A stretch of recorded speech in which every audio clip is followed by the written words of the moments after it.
목소리를 내주이소.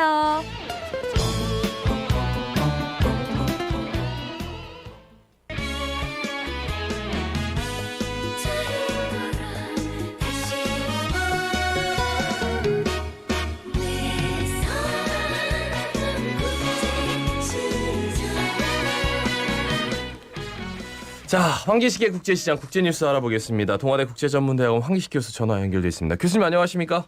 네, 안녕하십니까? 네, 안녕하십니까? 아무래도 저 국제뉴스의 정말 큰 획이라면 G7 정상회담 얘기를 안 할 수가 없어요. 뭐 백신, 올림픽, 환경보호 다 얘기가 있었고 특히나 그 미국과 중국 갈등에 어떻게 보면은 G7 정상들이 이제 미국의 손을 좀 들어주는 그런 느낌이었는데 어떻게 예. 보셨어요? 문 대통령도 참석을 했고, 예. 맞습니다. 예. 가장 큰 뉴스입니다. 지난 주말 동안에 금, 토, 일 꼬박 3일 내내 주요국 정상들이 영국에 머물렀습니다. 네. 이번 G7 회담은 또 처음부터 좀 관심을 많았잖아요. 예, G7만 그렇죠. 모이는 것이 아니라 플러스 4였거든요. 네.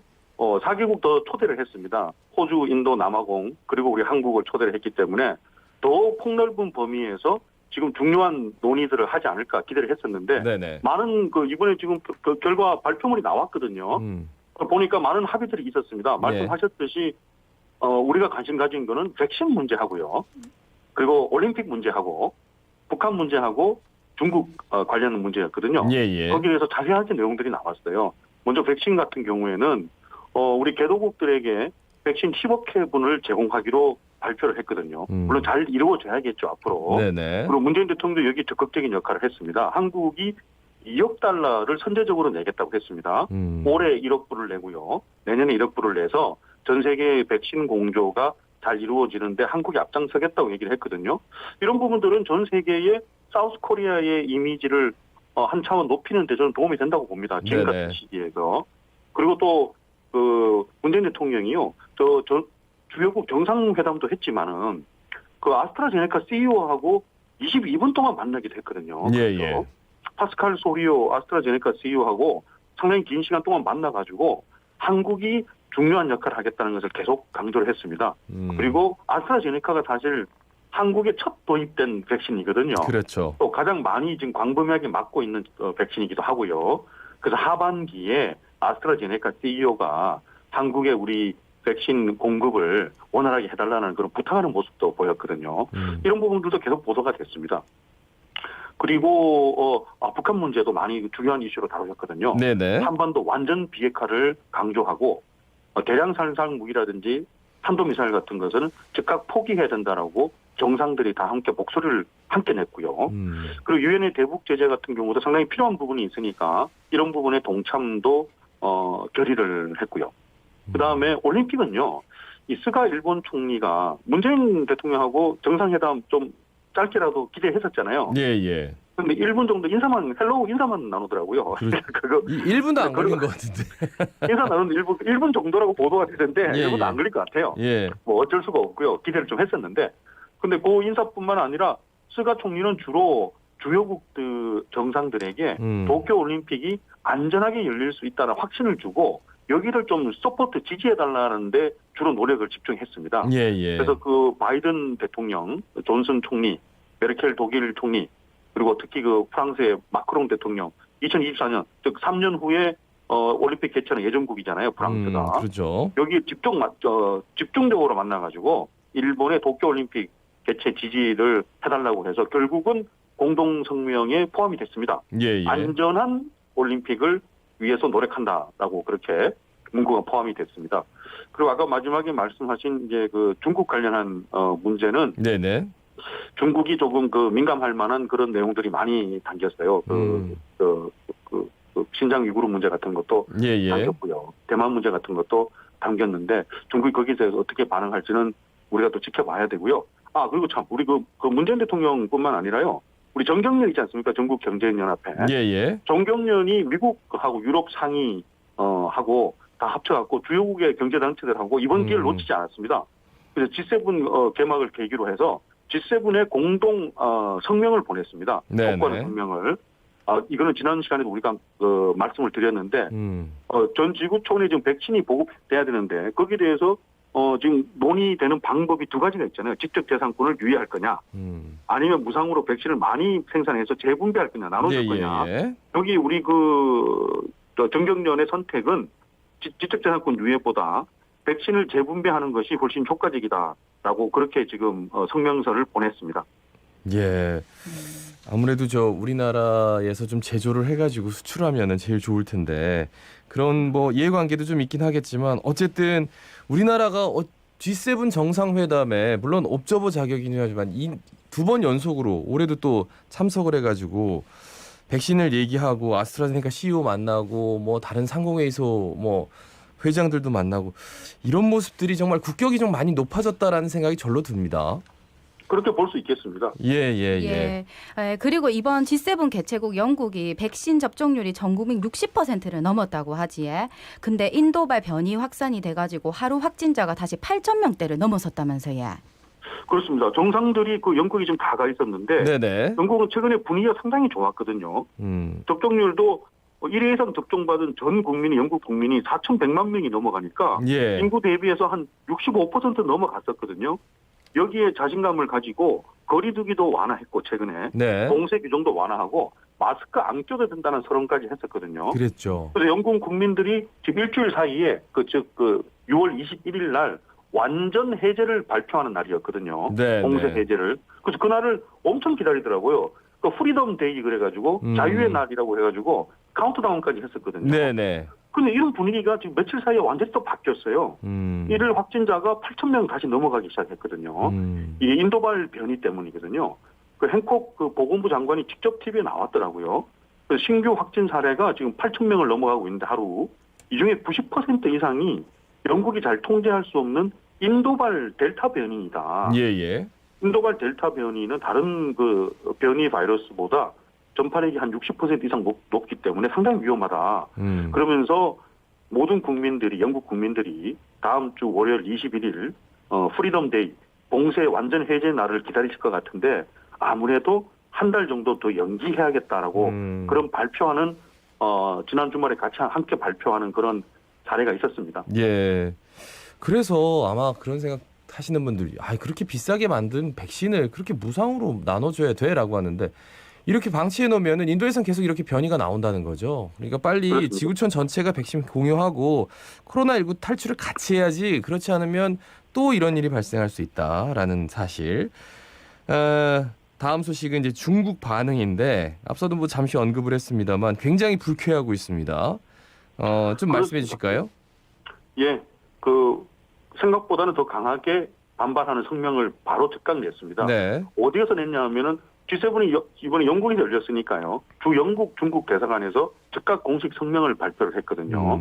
이 부분을 잠깐 보면은 세계 정세는 모든 국가가 협의를 해야 된다.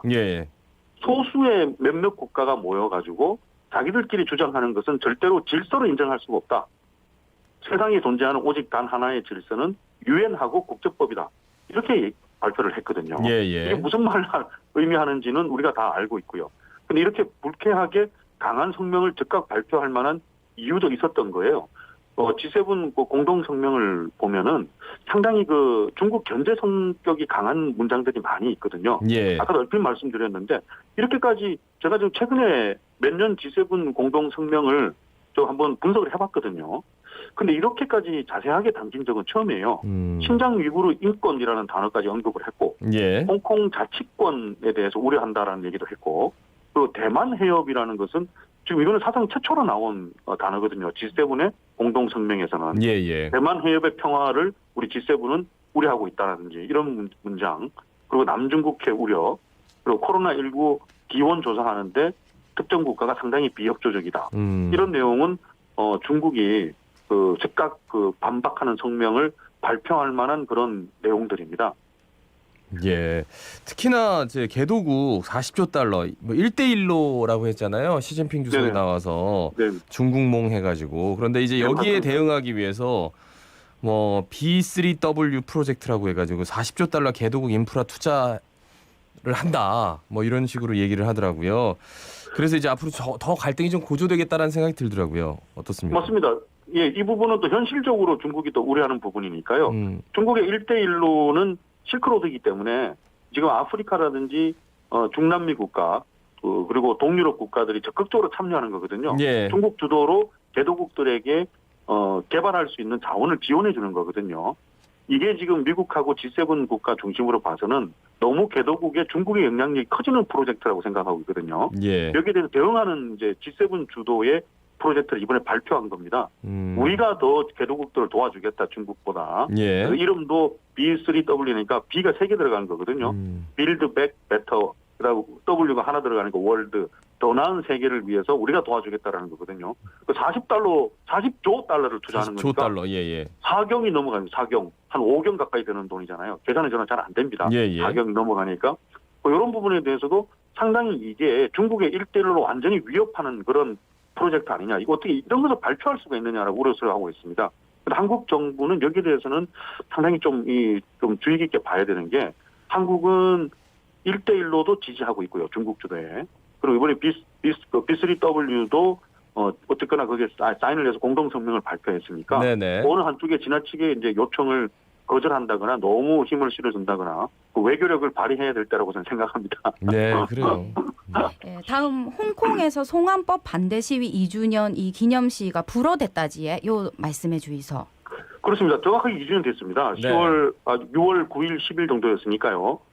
지난 주말에 상당히 관심이 있었거든요. 송환법 반대 2주년 주말 시위가 2년 전만 해도 100만 명이 모였지 않습니까? 그렇죠. 그래서 지난 주말에 얼마 정도 규모의 시위가 있을까 했는데 단 한 건의 시위도 없었습니다. 도심에 2,000명이 넘는 경찰을 배치해서 너무나 삼엄하게 경비를 했습니다. 예. 심지어는 검은색 셔츠만 입어도 검문 검색을 하고 2명이 모여서 얘기를 나눠도 바로 해산하라고 마이크로 해산하세요 이런 장면이 많이 나왔거든요. 예. 그래서 이런 걸 보니까 완전히 지금 이게 대부분 다 국가보안법 도입한 후에 이렇게 되지 않았겠습니까? 예. 그래서 범민주 진영은 상당히 지금 위축되어 있고 시위를 조직할 수 있는 그런 지금 세력은 전혀 없다고 봐야 되고 이게 사실 코로나 확산에 대한 영향도 있거든요. 예. 물론 보안법을 통과시킨 영향도 있겠지만 그래서 홍콩 당국에서는 그 현지에서는 시위가 전혀 없었고요. 뉴욕이나 베를린, 도쿄 같은 전 세계 주요 도시에서 지난 주말에 홍콩 민주화를 지지한다라는 그런 시위가 산발적으로 열리기도 했습니다. 그런데 최근에 지금 보니까 국가보안법 도입한 후에 홍콩에 예. 우리 홍콩 영화 산업에 관심이 많잖아요. 이 국가보안법이 홍콩의 사회, 문화 모든 부분에 영향을 크게 미치고 있는데 홍콩 영화 산업도 이 보안법에 상당히 영향을 받으면서 예. 지금 위기라는 그런 분석이 나오고 있습니다. 중국을 비난하는 대화가 나온다거나 시위하는 장면이 영화에 나온다거나 그러면 전부 검열 대상이기 때문에 예. 홍콩 영화 산업도 위기를 맞고 있다. 이런 말씀을 좀 드려야겠습니다. 예. 마다가스카르 우리한테는 뭐 좀 애니메이션 이런 걸로 좀 유명한 건데 근데 이곳이 최악의 가뭄으로 고통을 받고 있다. 그래서 이제 한국 정부가 돕기에 나섰는데 20만 달러 인도적으로 지원하기로 했다. 뭐 이런 소식이네요. 전해 주실까요? 예, 이걸 외교부가 좀 선제적으로 잘한 것 같습니다. 마다가스카르가 지금 인구 우리는 영화 애니메이션 영화잖아요. 예. 잘 알려져 있는데 이 아프리카 바로 옆에 붙어 있는 섬나라 규모는 꽤나 큽니다. 인구도 2천만 명이 넘어가고요. 이게 지금 40년 만에 최악 가뭄이 들어가지고요. 여기는 인구 대부분이 농업에 종사하고 있거든요. 그래서 평년 대비해서 비가 한 50%도 안 왔습니다. 예. 농업이 완전히 지금 거의 망했다고 봐야 됩니다. 그래서 130만 명이 식량이 없어서 지금 상당히 죽어가고 있고요. 예. 어린이 13만 명이 너무나 영양이 부족해서 위기입니다.